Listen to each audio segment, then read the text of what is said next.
साथियों, कन्या लग्न कुछ उन लग्नों में से एक है जबकि सफलतम, आज्ञाकारी और भाग्योदय कारक संतान होने की प्रबलतम संभावना रहती है। यदि इस जन्म पत्रिका की मैं बात करूं और शनिदेव जो कि पंचमेश है, संतान के कारक हैं, यदि लग्न में वो विराजमान हो जाते हैं तो ऐसी संतान अपने खानदान की भाग्योदय कारक संतान अवश्य होती है। यदि शनिदेव स्वग्रही होकर के पंचम भाव में विराजमान हो जाएं तो पहला घर व्यक्ति इस संतान के होने के पश्चात जरूर खरीदता है। पदोन्नति यदि उसकी नहीं हो पा रही है, इस संतान के बाद उसको जरूर होती है। शेयर मार्केट या फिर सट्टे से वो आकस्मिक धन अवश्य प्राप्त करता है। तीसरी और बड़ी ही महत्वपूर्ण स्थिति, यदि शनिदेव भाग्य स्थान पर विराजमान हो जाएं तो इस व्यक्ति को, जिसको कि हम कहें कि लॉटरी लगना, जी हां, इस प्रकार की स्थिति ये उत्पन्न कर देता है। और विदेश व्यापार यदि ये कर रहे हैं तो कई गुना लाभ इनको इस संतान की प्राप्ति के बाद अवश्य मिलता है।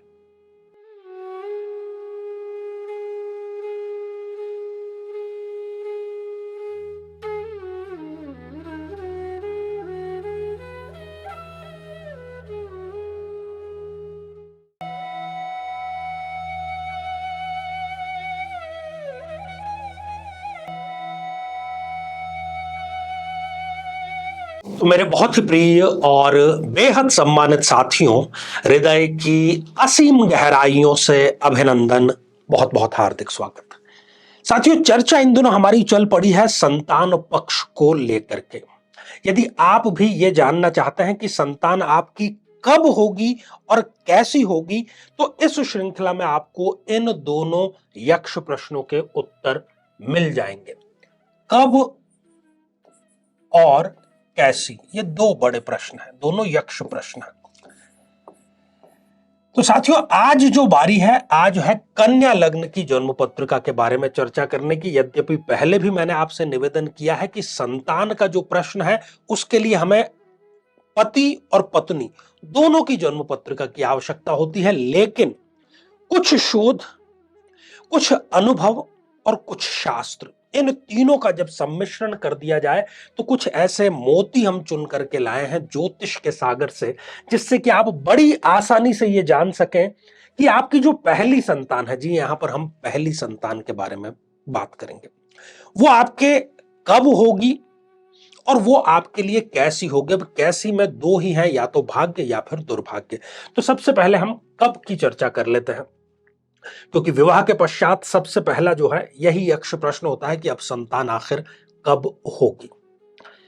साथियों, इस जन्म पत्रिका में पंचमेश अर्थात जो संतान आपको प्रदाता है वो है शनिदेव, वो पंचम भाव के लॉर्ड हैं और यहीं से हम प्रथम संतान के बारे में चर्चा करते हैं।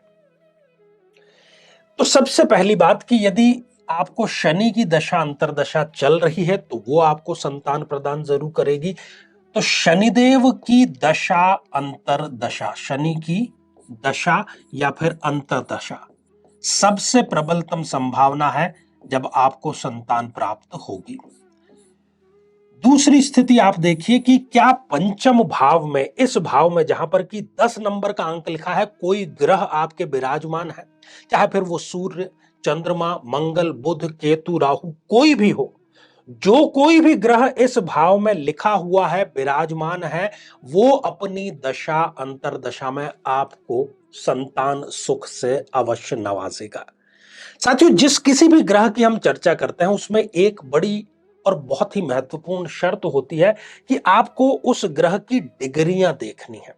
यदि कोई भी ग्रह जो कि 0 डिग्री का है, 1 डिग्री का है, 28 डिग्री का है, 29 डिग्री का है, इन स्थितियों में वो निर्बल हो जाता है, बलहीन हो जाता है, फिर वो आपको रिजल्ट प्रदान नहीं कर सकता। तो इसका आप विशेष ख्याल जरूर रखिएगा। तो पंचम भाव 5th हाउस में बैठे ग्रह, ठीक है, उनकी दशा अंतरदशा में। और तीसरी स्थिति कि इस पंचम भाव पर कोई ग्रह दृष्टिपात कर रहा है का, यह आपको देखना है। एक उदाहरण के माध्यम से हम समझते हैं कि यदि मान लीजिए कि गुरुदेव बृहस्पति एकादश भाव में इस कुंडली में विराजमान है, तो वो अपनी सप्तम पूर्ण दृष्टि से पंचम भाव को देखने का कार्य कर रहे हैं। इस स्थिति में वो जातक को अपनी दशा अंतरदशा में अवश्य एक संतान प्रदान करेंगे। तो ये तो हो गया कब होगी संतान। तो इसमें 3 बिंदु हमने जाने। सबसे पहला कि पंचमेश शनि की दशा अंतरदशा जब भी इस जातक या जातिका को आएगी, संतान इनको अवश्य प्राप्त होगी।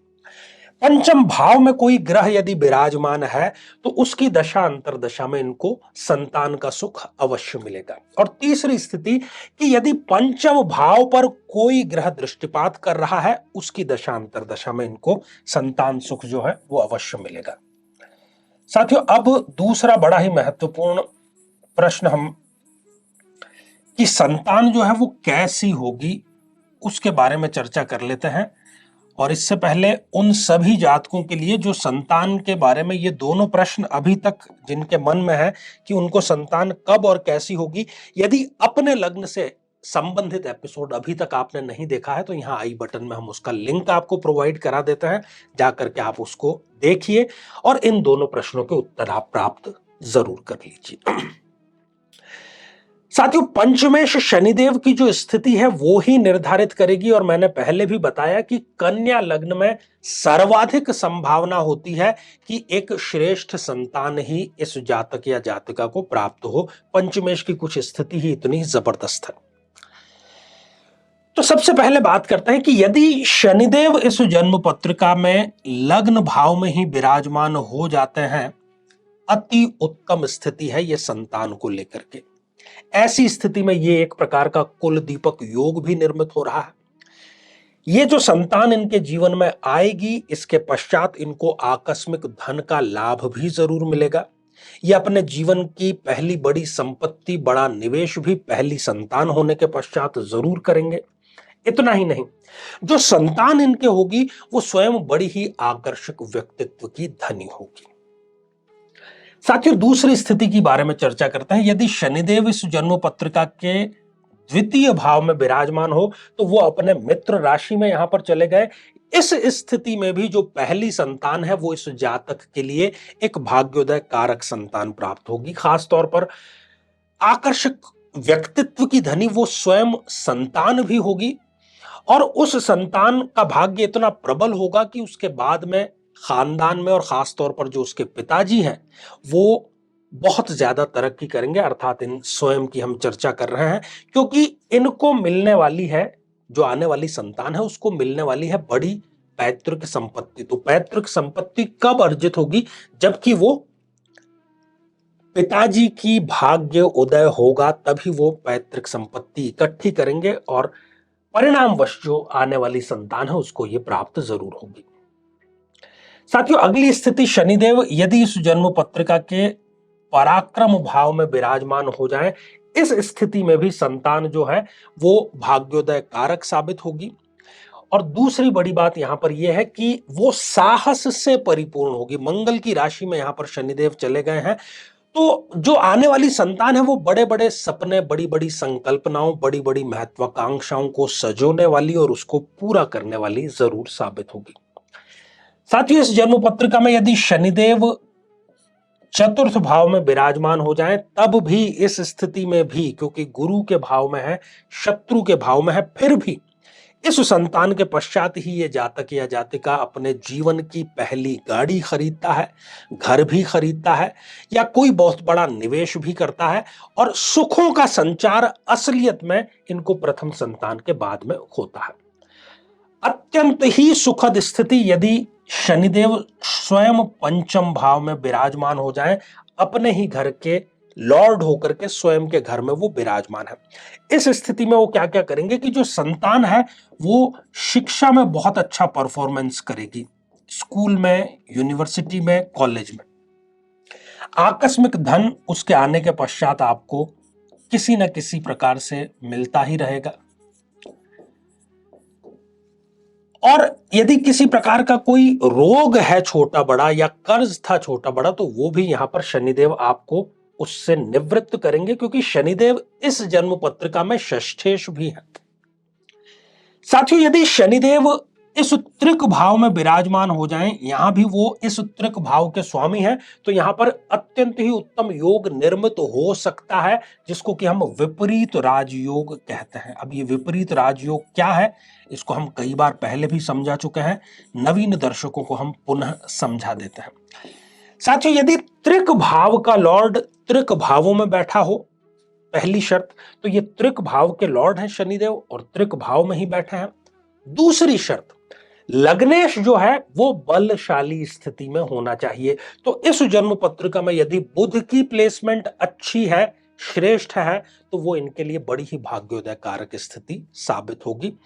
तो रोग निवृत्ति भी इनको संतान के पश्चात हो जाएगी, ऋण जो है उससे निवृत्ति भी हो जाएगी, और कहीं ना कहीं से इनके जो कार्य हैं जो बिगड़ रहे थे वो बनते चले जाएंगे।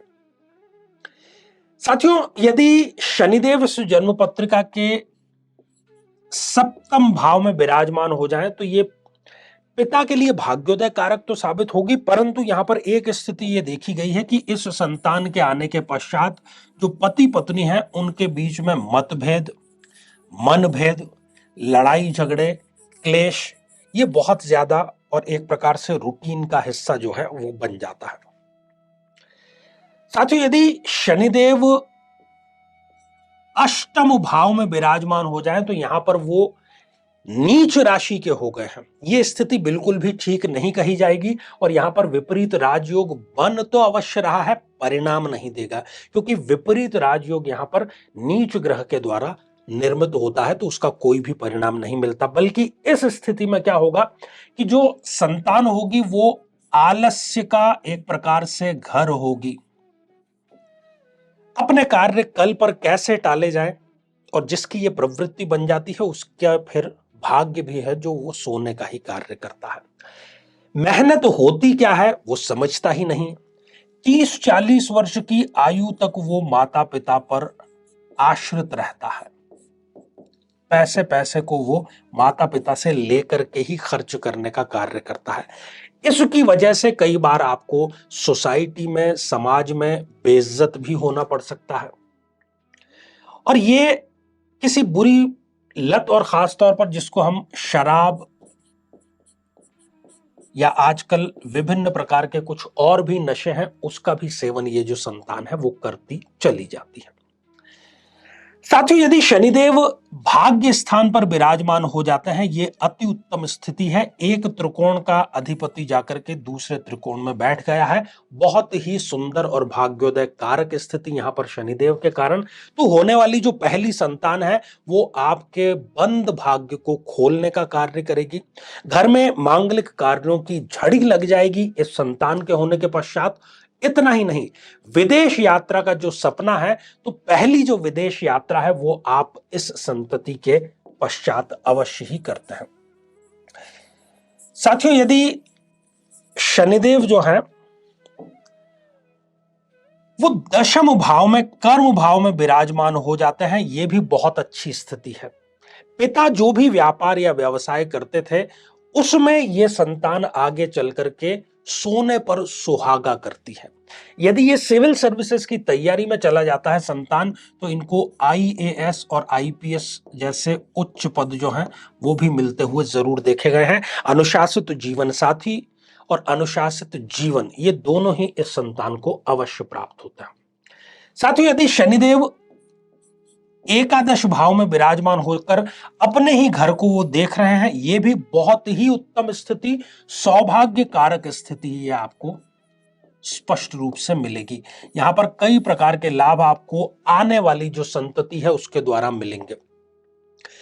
खास तौर पर यदि आप कोई प्रोफेशनल हैं, जैसे कि आप डॉक्टर हैं, सीए हैं, इंजीनियर हैं, किसी प्रकार के प्रबंधक हैं, तो अपनी जो स्पेशलिटी की फील्ड है उसमें आप बहुत अच्छा परफॉर्मेंस करेंगे। आय के एक से अधिक स्रोत आपको संतान के पश्चात जरूर मिलेंगे। और अंतिम जो स्थिति है, यहां पर थोड़ी सी चिंताजनक स्थिति हम देख सकते हैं कि यदि शनिदेव एकादश नहीं बल्कि द्वादश भाव में यदि विराजमान हो जाए, तो ऐसी संतति अपने माता पिता को वृद्धावस्था में परेशान करने वाली, उनके पैसों को एक प्रकार से तीली लगाने वाली, पैतृक संपत्ति को समाप्त करने वाली साबित होती है। साथियों ये सारी की सारी स्थितियां जो है वो हमने जानी कि पंचमेश शनि कहां पर विराजमान है और उसका रिजल्ट उसके अकॉर्डिंग कैसा मिल रहा है। अब यहां पर दूसरी जो स्थितियां हैं उसको भी थोड़ा सा जान लेना आवश्यक है, क्योंकि आप कहां पर जाते हैं ये एक पक्ष है, आपके पास कौन आता है दोनों से ही संगत का निर्माण होता है।